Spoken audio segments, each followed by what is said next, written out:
If you can't stand Karens, hit subscribe, drop a like, and tell me where you're watching from, because today's story, it's got everything: a tree, a tyrant, and a neighborhood ruled by one woman's iron fist, and a stack of HOA bylaws. Pull up a chair. Pour yourself a drink. Because what happened in my backyard, well, you'd think I made it up if I wasn't living it myself. See, I thought I was buying a piece of the American dream. Instead, I ended up smack dab in the middle of a civil war over one glorious old oak tree. Not just any tree, the guardian we called it.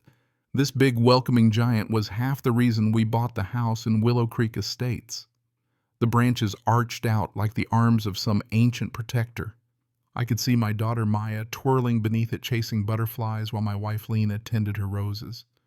The sun was shining, birds were singing, it felt like nothing could go wrong, so of course that's exactly when it all started to unravel. Enter Beatrice Thornwood. Yeah, her real name. HOA president, posture so stiff you'd think she slept standing up, clutching her clipboard like a medieval shield. She didn't wave, she surveyed like she was running neighborhood reconnaissance. I tried to greet her, keep it friendly. Morning, Beatrice. Beautiful day. Right? She barely looked at me, just eyed that oak tree like it owed her money. Mr. Washington, she said like she was handing down a sentence, we need to discuss an encroachment. I blinked. Encroachment. I looked at my perfect lawn, at Lena's neat flower beds. Was she serious? She marched one step onto my grass, just a toe, but a declaration of war. This tree, and a significant portion of what you consider your backyard, is in fact on Thornwood property. My property. I actually laughed, one of those sharp, can't believe what I'm hearing laughs. Beatrice, I think you're mistaken. We had a survey done, property lines 20 feet behind that tree, right at the hedges. I even pointed out the decades-old border. She sniffed, waving her ancient clipboard. I have the original plat map drawn by my late husband, Colonel Thornwood. His lines are true. I looked at her map. It wasn't official, it was a doodle. Faded ink, little sketches of trees, and a compass rose. According to her map, half the oak and half my backyard were hers. She wasn't joking. She believed it down to her bones. Lena came over, wiping her hands on her apron, and tried to keep the peace. Beatrice laid it out. Her husband used to sit under that tree. This land's been in her family for generations. All that jazz. She was painting us as invaders storming her sacred land. I tried to stay calm. The legal documents are clear. This is our yard. Beatrice shook her head. Legal documents can be wrong. Clerical errors happen. But a man's hand, a soldier's eye for terrain, infallible. You ever argue with someone who lives in a different reality? That was Beatrice. I demand you commission a new proper survey, she said, and until then stay off the eastern half of your yard. She wanted me to pay thousands to disprove her fantasy and meanwhile rope off the heart of our home. Maya was watching, confused. That's when I knew this wasn't just about land. This was about power. I was being tested right there in my own backyard. Lena was calm, but unbending. We will not rope off our yard, Beatrice. If you believe there's an error, the burden of proof is on you. Beatrice's face hardened. The burden is on the newcomer. You'll have a letter from our council by Monday. Comply, or Willow Creek Estates can be very unwelcoming. Then she turned and marched away, her back as stiff as her rules. The letter came, dense, legalese, threatening. We were to commission a new survey at our own expense from her approved list. And until then, cease using the disputed territory. I'd never felt so powerless. All the paperwork I'd amassed, deed, title, insurance, meant nothing to her. We talked late into the night, Lena and I weighing options.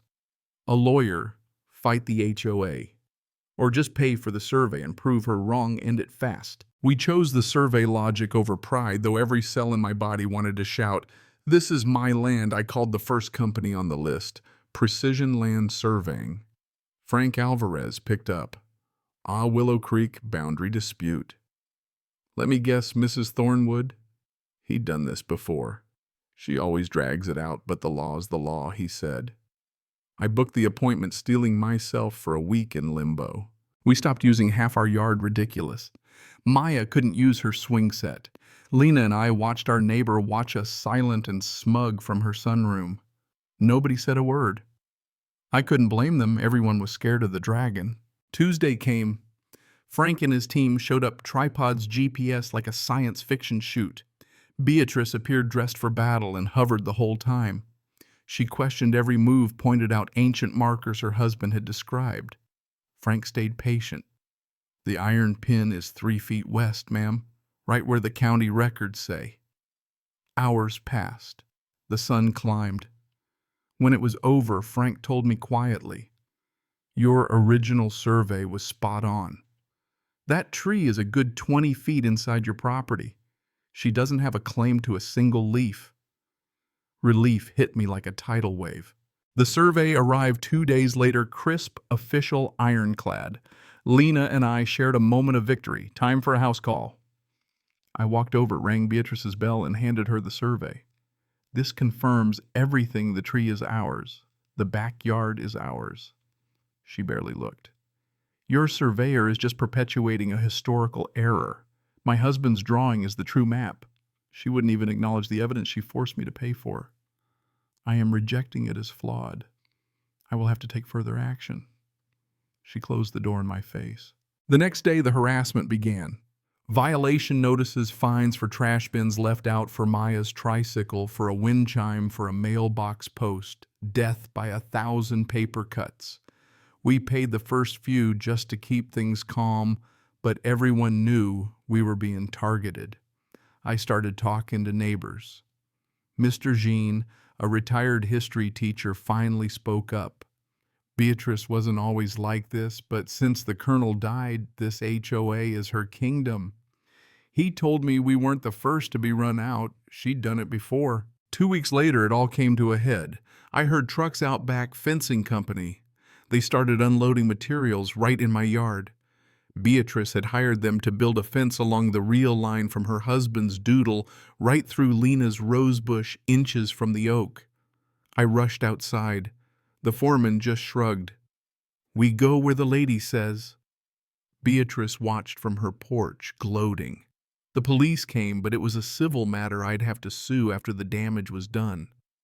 I stood in front of the workers. They started at the other end, driving metal posts into my lawn.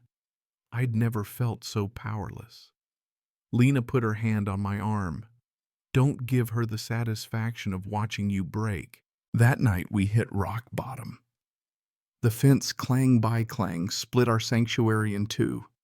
Maya cried she just wanted her swing. Lena and I looked at each other and knew no more playing defense. We were done being reasonable. The next morning I called a lawyer, Sharon Franklin, known for being a shark. She listened, then said, "You have a rock-solid case slander of title, trespass, property damage. Cease and desist lawsuit, injunction to remove the fence." She picked the wrong people to bully. Hearing those words, I could finally breathe. We sent the cease and desist. Beatrice ignored it, sent an email to the whole neighborhood painting her land grab as a community improvement project. Mr. Jean called. He'd had enough. "He told me the colonel wasn't the saint," she says. "He got in financial trouble. Let's check the county records." We did. We dug through deeds, maps, quit-claim deeds, and then we found it. In 1978, Colonel Thornwood had sold a chunk of his land, the very strip Beatrice was fighting over, back to the developer. There was a real survey, a legal deed, a payment of $10,000. Her whole crusade was built on an outdated map her own husband had signed away. Ms. Franklin said, "Hold on to this. Let her finish her fence, rack up damages, then drop the bomb." The annual HOA meeting was the moment. The clubhouse was packed. Word had spread. Beatrice tried to grandstand, casting herself as a historical guardian, blaming us for confusion. When she was done, I stood up. "I have a presentation." I showed the official survey photos of the fence, the cease and desist. The crowd murmured, shocked. Then I revealed the 1978 quit-claim deed, the colonel's own signature. He sold the land. The real error is refusing to accept history. Beatrice shrank in her chair.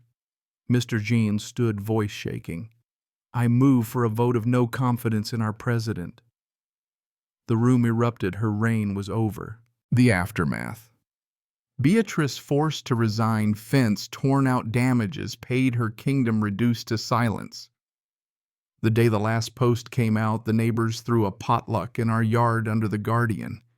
We weren't outsiders anymore. We were the family who stood up to the dragon and won. The irony isn't lost on me.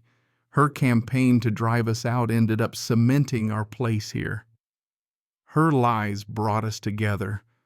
That old oak stands taller than ever, its roots deep in the ground, our family's name now just as deep in Willow Creek. If this story gets you fired up, if you believe in standing up for what's right, even when it's hard, this is your place. Drop a comment, tell me where you're watching from, and let's talk justice power and what it really means to be a neighbor. Because trust me, the world is full of stories just waiting to be told.